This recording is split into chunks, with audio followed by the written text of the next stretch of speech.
तो यार कहानी वहीं से स्टार्ट होती है जहाँ पर खत्म हुआ था। अपना जो एमसी था ना वो तो भागे जा रहा था कि जल्दी करो जल्दी करो जल्दी करो यार जल्दी करो, चाहे कुछ भी हो जाए उस कमीने के हाथों में तो उस ट्रीजर को मैं घंटा भी नहीं लगने दूंगा। और ये बोलकर सांप जिस पहाड़ को प्रोटेक्ट कर रहा था ना उसमें फटाक से अंदर चला जाता है कि चलो आखिरकार सबसे बच बजाकर मैं इस पहाड़ के अंदर आ गया। अब देखना ये है कि एक्चुअली में इस पहाड़ के अंदर है क्या। और जैसा ही सामने देखता है ना तो लिटरली में अपने एमसी का पूरा होश उड़ जाता है और बस सामने की ओर घूरे जा रहा था, कुछ भी नहीं कर रहा था। अब बातें उन्हीं बंदों की ओर, या फिर ये बोले कि फाइट के बीच में जहाँ पर बात करें सांप की तो हाँ वो सांप आखिरकार हार चुका था। एक बोलता है कि गजब मानना पड़ेगा साले सांप को हराना तो लिटरली में बहुत ही ज्यादा हार्ड था। तभी दूसरा यंग मास्टर वांग, आखिर आप करने क्या चाहते थे, जो भी करना है ना जल्दी कर लीजिए समझे। अरे बिल्कुल, और वैसे भी थैंक यू हमारी हेल्प करने के लिए। ये बोलकर वो भी फाइनली उस पहाड़ के अंदर चला जाता है।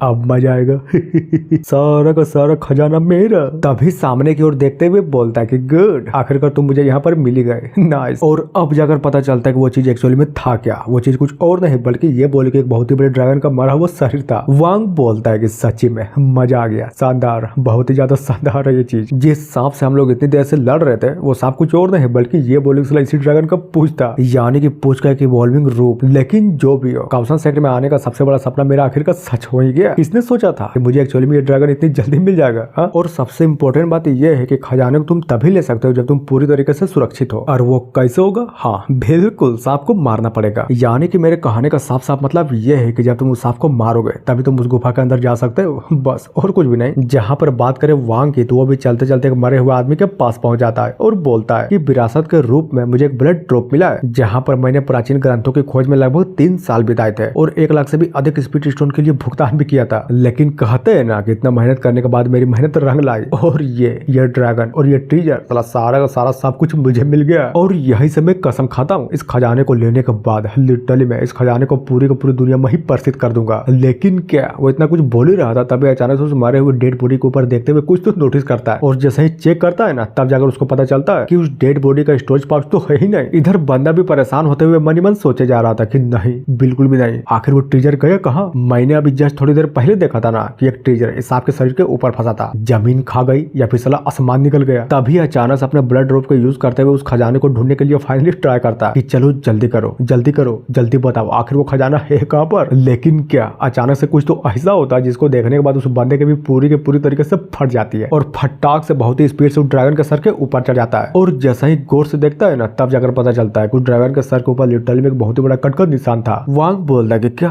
ये कट का निशान तो अभी हुआ ही ना, लेकिन समझ में ये नहीं आ रहा कि आखिर ये निशान आई कहाँ से। जहां तक मैं इस ड्रैगन के बारे में जानता हूँ ना तो माँ कसम इस ड्रैगन को कोई नॉर्मल सा वस्तु चोट ही नहीं पहुंचा सकता, लेकिन पहुंचाए चोट तो पहुंचाए। क्या ऐसा हो सकता है कि जो भी बंदा यहाँ पर आया था वो इस ड्रैगन के सर पे छेद करने के लिए लिटरली में एक ट्रीजर को भी लेकर आया हो, इसीलिए तो उस खजाने के साथ साथ यहाँ का डीमन कोर भी गायब है। और इतना बोलने के साथ ही अचानक से बहुत तेजी से उड़ता उस गुफा के बाहर निकल जाता है, जहाँ पर हमें सच्ची में बहुत सारे ऐसे बंदों को दिखाया जाता है जो अभी तक उस गुफा के अंदर चढ़ने की कोशिश किए जा रहे थे। वांग बोलता है, वो भी साला बहुत ही ज्यादा गुस्से में बोलता है कि कौन है, किसकी हिम्मत हुई मेरे ट्रीजर और मेरे डीमन कोर को चुराने की, नहीं छोड़ूंगा, काट डालूंगा उसको। लेकिन कहते हैं ना कि सक्सेस तो नहीं मिली, लेकिन हाँ साला फेलियर बहुत ही ज्यादा बड़ा था, इसीलिए तो ये बंदा इतने गुस्से में था कि पूछो मत। और साला अभी तक लिटरली में बहुत ही जोरों शोरों से चिल्लाया जा रहा था। सीन चेंज होता है अपने एमसी की ओर, जो कि एक हल्के से स्माइल करते हुए मन ही मन सोचे जा रहा था कि नाइस यार नाइस, आखिरकार मुझे आज के दिन बहुत ही बड़ा खजाना जो मिल गया। और तभी अचानक से वांग के चिल्लाने के बाद अपने एमसी तक भी पहुंच जाती है, जिसको सुनने के बाद अपना एमसी तो फुल खुश और सोचे जा रहा था कि गजब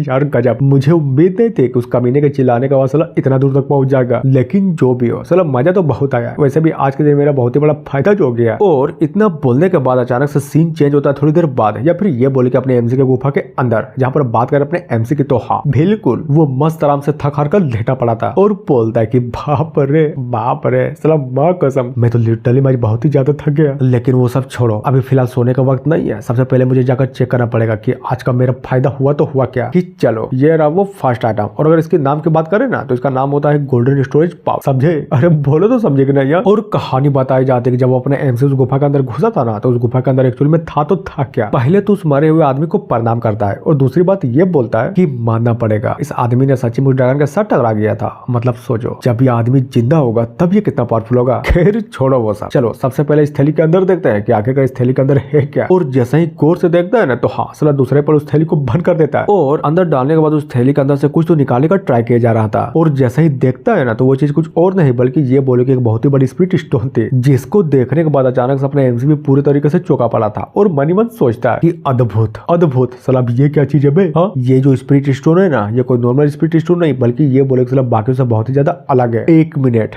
गजब मानना पड़ेगा। इस पाउच में तो लिटरली में 2000 से भी ज्यादा स्पिरिट स्टोन है। और सबसे इंपॉर्टेंट बात क्या है पता है, मेरे पास ऑलरेडी मेरा ब्रोंज मिरर है, यानी कि इतने सारे हजारों स्पिरिट स्टोन के साथ मैं बहुत सारे चीजों को आराम से डबल ट्रिपल ट्रिपल या फिर कुछ भी कर सकता हूँ। लेकिन रुको, 1 मिनट रुको, अभी तो इसके अंदर और कुछ भी है और वो चीज कुछ और नहीं था बल्कि ये बोले कि सड़े गले से कुछ पेंट और शर्ट है। और ये चीज ये तो एक डीमन कोर है ना, जो कि लगता है कि बहुत दिनों से यूजलेस रह कर ये डीमन कोर भी आखिरकार खराब हो गया। पर अगर सच्ची में ये डीमन कोर सही होता ना तो माँ कसम मेरा पावर और भी बहुत ज्यादा बढ़ जाता। और वो इतना बोल ही रहा था तभी हमें उस आईने को दिखाया जाता जो कि धीरे धीरे कर अपने एमसी के हाथों में ही गर्म हो जा रहा था। और इतना गर्म देखकर अपने एमसी भी चिल्लाते हुए बोलते कि साले इसकी माँ का, ये तो साला बहुत ज्यादा गर्म है, अगर तो इतना गर्म कैसे हो गया बे। लेकिन क्या जैसे अपने एमसी कुछ समझ पाता तभी अचानक से उसके हाथों में जो आईना था ना वो रिएक्ट करने लगता है और साला बहुत ही तगड़ी रिएक्ट करने लगता है। और आईने को देखो बहुत ही स्पीड से उस डीमन कोर की ओर बढ़े जा रहा था और उछाल देता है। सच्ची में यार वो आईना उस डीमन कोर को बहुत ही स्पीड से उछालता है। उसके बाद ये देखो ठन ठुन ठिन ठुन इसी तरह से बहुत ही स्पीड से चले जा रहा था। जहां पर बात करें अपने एमसी की तो वो भी अपने आईने को इस तरह से रिएक्ट करता हुआ देखकर साला पूरी तरीके से चौकन्ना हो जाता है और फटाक से अपने पाउच में उस आईने को भर लेता है। तभी हमें अपने मेन कैरेक्टर को दिखाया जाता है जो कुछ डीमन कोर को उठाते हुए बोले जा रहा था कि गजब, पता नहीं क्यों लेकिन लगता है कि मेरा आईना साला पूरी तरीके से पागल हो गया है, एक कैसे डीमन कोर के पीछे पड़ गया जो सालों पहले ही बर्बाद हो चुकी है। और नोटिस करता है कि 1 मिनट ये डीमन कोर क्रैक हो रहा है क्या? हाँ यार सच्ची में, लेकिन देखो तो ऊपर के परत को हटाने के बाद ये कोर पूरी तरीके से नया लग रहा है। वाव वाव वाव वाव, मानना पड़ेगा सर इसकी पावरफुल स्पिरिचुअल एनर्जी को तो फील करो, बहुत ही ज्यादा जबरदस्त है। लेकिन हाँ 1 मिनट, उस लकड़ी वाली तलवार के बारे में तो मैं भूल ही गया था, असली ट्रिजर तो साला यही है। और इतनी गौर से देखने के बाद तो मैं एक बात बहुत ही अच्छे तरीके से बता सकता हूँ कि इस लकड़ी के तलवार का ओरिजिन सच्ची में बहुत ही ज्यादा एक्स्ट्राऑर्डिनरी है। और ऊपर से साला ये तो देखो स्पिरिचुअल एनर्जी को कितनी अच्छी तरीके से एब्जॉर्ब कर रहा है। एक काम करता हूँ कि उन्हें स्वॉर्ड के ऊपर एक स्पिरिट स्टोन की एनर्जी को एब्जॉर्ब करवा कर देखता हूँ। और हाँ वही होता है जैसा कि उसने कहा था, एक स्पिरिट स्टोन को निकालता है और उसकी एनर्जी को तलवार को एब्जॉर्ब करवाने लगता है और बिल्कुल कंप्लीटली एब्जॉर्ब करवा भी देता है। मेन कैरेक्टर सोचता है कि अगर ये तलवार सच्ची में स्पिरिचुअल एनर्जी को एब्जॉर्ब कर सकती है तो क्या मैं इसको फाइट में यूज नहीं कर सकता? जरा सोचो तो, इस तलवार से मैं जिस भी बंदे पर अटैक करूंगा उसको चोट लगता है, ये तलवार उसकी स्पिरिचुअल एनर्जी को पूरे का पूरे तरीके से खींच लेगा। गजब, यानी कि समझे कि मेरे बोलने का मतलब क्या है? हाँ ये शक्ति, ये पूरी की पूरी शक्ति। इनफैक्ट ये बोले कि इस तलवार को लेकर अब जो भी कार्ड होगा ना वो सब पूरी तरीके से चीटिंग है। और हाँ भला ये दूसरों के लिए चीटिंग लग सकती है लेकिन मेरे लिए नहीं। फिर क्या, इतना सोचने के बाद आखिरकार अपना एमसी भी समझ आता है कि अब आगे उसको करना क्या है। तभी अपने पाउच को धीरे धीरे खोलते हुए बोलता है कि प्लीज प्लीज यार मिरर, मेरी बातों को ध्यान से सुनो, तुमने जो कुछ भी उस डीमन कोर के साथ किया ना प्लीज इस तलवार के साथ तो बिल्कुल भी मत करना। शांत रहो, मैं धीरे धीरे तुम्हें खोल रहा हूँ, समझ रहे हो ना? हाँ अब बात है थोड़ी देर बाद जहाँ पर अपना एमसी भी अपने पाउच से फाइनल उस मिरर को बाहर निकाल लिया था और तलवार और मिरर को एक साथ रख कर बहुत ही गौर से बस उसको ही घूरे जा रहा था कि चलो चलो चलो यार चलो फटाक से इस ट्रिजर को डबल कर दो। और जी हाँ इतना बोलने के साथ ही एपिसोड यहीं पर खत्म होता है। तो मिलते हैं नेक्स्ट वीडियो में। So thank you.